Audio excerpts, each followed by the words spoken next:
Scored your first goal tonight. You ended a drought of 120 minutes of not scoring in this building. What changed after that? The first goal was a fantastic free kick, from Clint.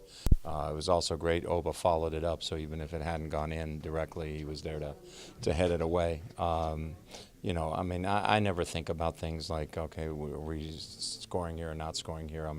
The last game we played here, FC Dallas was very emotional. It was Shellis Hindman's last game, and then they put together a very good 90 minutes, so that's 90 of that 120. So, generally we've generally played reasonably well here.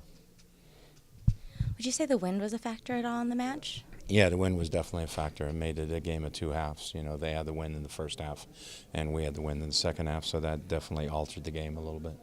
The game was pretty chippy in the first half. Did that change at all in the second half?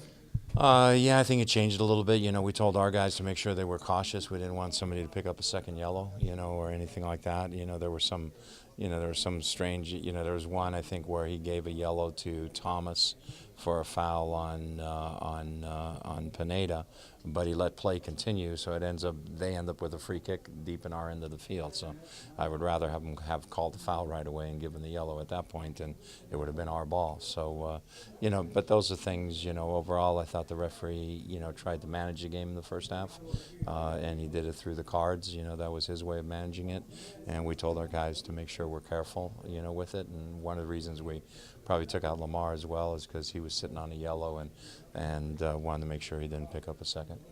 4-4 draw last week, win tonight, 5 goals from Mr. Dempsey in 2 games. Does he ever cease to amaze you? No, he doesn't. There was a lot of people that were saying, he's out of form, he's not there right now. I think he's put to rest some of those people right now. He's obviously a very important player for our team. He's trying to make sure he's ready for the World Cup as well. For the U.S., he's going to be an important player for them also. And he did good things. His running off the ball was good. His free kick was great. Chad Barrett hit him a great ball for that third goal. Your thoughts on the midfield with Pineda and Alonso, what they were able to do after the first half?